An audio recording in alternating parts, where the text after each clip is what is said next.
여호와께서 여리고 맞은편 요단강과 모압 평지에서 모세에게 말씀하여 이르시되 이스라엘 자손에게 명령하여 그들이 받은 기업에서 레위인에게 거주할 성읍들을 주게 하고 너희는 또 그 성읍들을 두르고 있는 초장을 레위인에게 주어서 성읍은 그들의 거처가 되게 하고 초장은 그들의 재산인 가축과 짐승들을 둘 곳이 되게 할 것이라. 너희가 레위인에게 줄 성읍들의 들은 성벽에서부터 밖으로 사방 1000규빗이라. 성을 중앙에 두고 성 밖 동쪽으로 2000규빗, 남쪽으로 2000규빗, 서쪽으로 2000규빗, 북쪽으로 2000규빗을 측량할지니 이는 그들의 성읍의 들이며, 너희가 레위인에게 줄 성읍은 살인자들이 피하게 할 도피성으로 6성읍이요 그 외에 42성읍이라.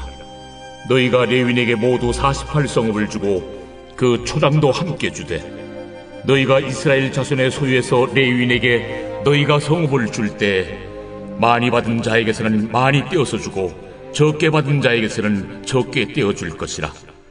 각기 받은 기업을 따라서 그 성읍들을 레위인에게 줄지니라.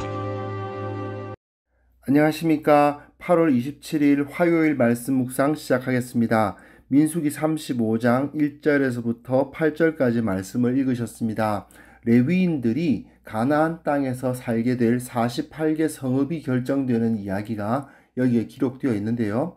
사실은 5월부터 시작했던 이 민수기를 따라서 계속 함께 묵상하셨던 분들은 민수기에서 레위인들이 얼마나 중요한 위치를 차지하고 있는지에 대해서 알고 계실 것입니다.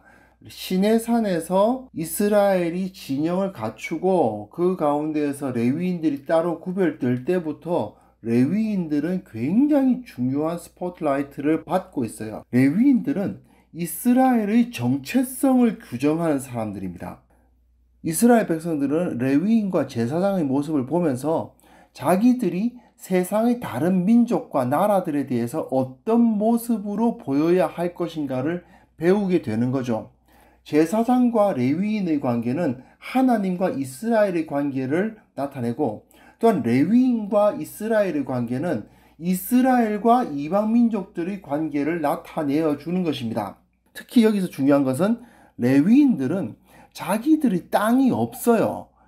그러나 하나님이 그 기업이 되는 사람들이죠. 이스라엘 사람들은 농경 생활을 하는 사람들이 되었습니다. 하늘에서 비가 내리고 땅에 심은 그 곡식들의 씨앗들이 싹을 내어서 자라게 되고 그것의 열매를 먹는 삶을 살아가는 거죠. 그 대부분의 농경 사회에서는 그러다 보니까 하늘신, 땅신들이 주신들이 되는 것이 대부분입니다. 그런데 이스라엘은 하늘을 숭배하거나 땅을 숭배하지 아니하고 그 배후에 보이지 아니하시는 하나님을 고백하고 그 하나님을 믿는 사람들이에요. 그리고 땅으로부터 그 소산을 받지만 땅이 나를 먹여준다고 생각하지 아니하고 하나님이 나를 먹여준다라고 생각하며 살아가는 사람들이 바로 이스라엘 사람들이죠. 그런데 그 모습을 제일 잘 상징적으로 보여주는 사람들이 누구입니까? 레위인들인 것입니다. 1절부터 5절까지 말씀 보시면요, 모세가 이스라엘 자손들에게 레위인들이 거주할 성읍을 나누어 주도록 규정합니다. 그러니까 넓은 땅을 가지고 있는 것이 아니라 성읍, 도시를 이루고 모여 살도록 되어 있습니다. 그런데 그 모여 사는 그 주변에 초장을 줘요. 그 땅의 넓이가 4절에는 1000규빗이라 5절에는 2000규빗이라 되어 있어서 좀 애매하긴 한데요.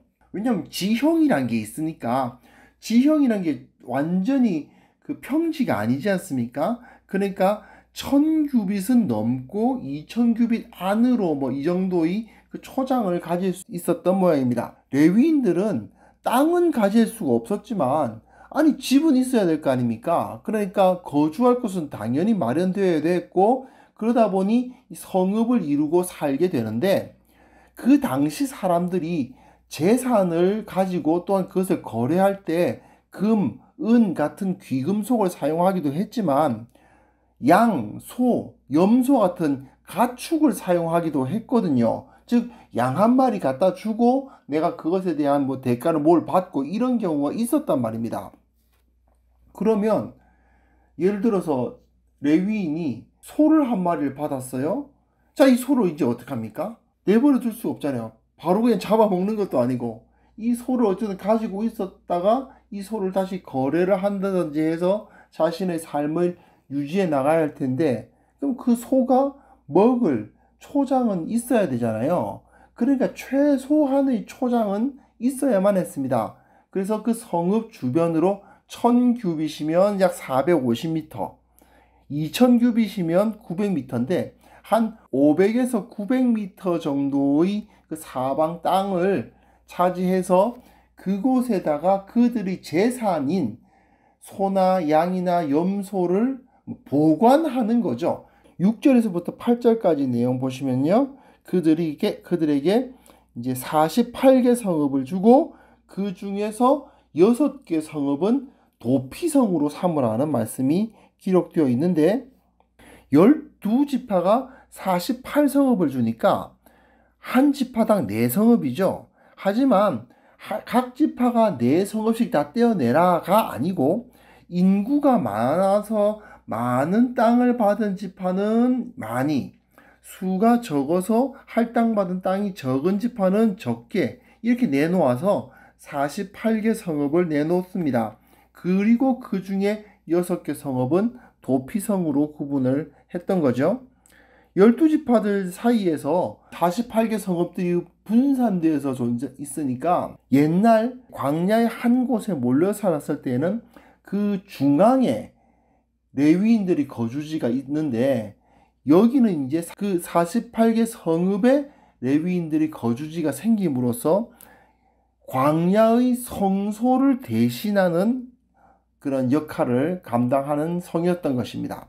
나중에 다윗은 이제 그 모든 기능들을 예루살렘, 거룩한 성 예루살렘에 집중시키지만 그 이전까지만 해도 이 48개 성읍이 이스라엘의 정체성을 규정해주는 도시로서의 역할을 감당했다는 것을 알 수 있습니다. 그럼 이 가나안 땅에 살아가던 레위인들은 어떤 사람들이냐? 결국은 땅을 기업으로 받지 못했지만 하나님을 기업으로 삼아서 그 백성들의 11조를 가지고 살아가는 사람들이죠. 땅은 없지만 재산을 소유하지 못하는 것은 아닙니다. 사실 땅이 없으면 재산 없는 거 아니냐라고 생각할 수밖에 없었던 그 당시에 땅은 없지만 재산을 소유하는 것이 가능했던 레위인들의 모습은 아무것도 없는 광야에서 하나님의 공급을 받았던 그 이스라엘의 모습을 나타내 주는 거예요. 48개 성읍에 모여 있었던 이 레위인들은 결국은 하나님만 바라보고 살아가는 사람들이지만, 그러나 하나님만 바라보고 살아도 어느 정도 재산을 가지고 하나님의 공급하심 그 넉넉함을 누리면서 살아갈 수 있었습니다.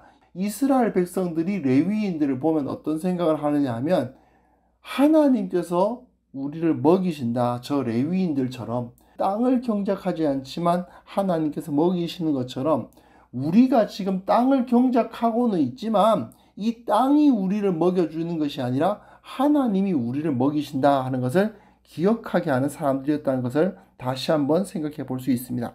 민수기 묵상하신 분들은 계속 반복되는 주제이긴 합니다만 다시 한번 반복을 해드리면요, 우리는 결국은 레위인들과 같은 모습으로서 살아가는 사람들입니다. 이 땅에서 이 땅이 내 집이다, 이 땅은 내 것이다 라고 부여잡고 사는 사람들이 아니고요, 이 땅을 살아가지만 마치 광야에서 사는 사람들처럼 살아가는 겁니다. 비록 이 땅에서 직장 가지고 이 땅의 여러 가지 일을 통해서 내가 먹고 살고 있지만 내 직장이, 내 거래처가, 내 고객이 나를 먹여주는 게 아니고 하나님께서 나를 먹이신다는 사실을 고백하며 살아가는 거죠. 마찬가지로 우리도 세상 가운데 살아갈 때 우리가 레위인의 노릇을 하는 거예요. 이 세상의 것을 먹고 살지만 그러나 세상이 나를 먹여주는 것이 아니다라는 사실을 믿고 당당하게 세상 가운데서 하나님의 나라와 그 의를 구하는 그런 모습으로 우리가 살아갈 수 있어야 되겠습니다. 하나님 아버지, 우리가 주님께서 주시는 은혜 가운데에서 참으로 레위인답게 이 세상을 살아갈 수 있도록 이끌어 주옵소서. 비록 우리가 이 땅에서 살지만 이 세상 가운데 하나님 나라의 모델로서, 하나님 나라의 상징으로서 살아갈 수 있도록 도와주시고, 이 땅의 것에 의해서 내 삶이 좌우되지 아니하고 오직 하나님께서 공급하시는 것에 의해서 내가 살아간다는 사실을 고백하는 귀한 믿음의 사람들로 우리를 삼아 주옵소서. 예수님의 이름으로 기도합니다. 아멘.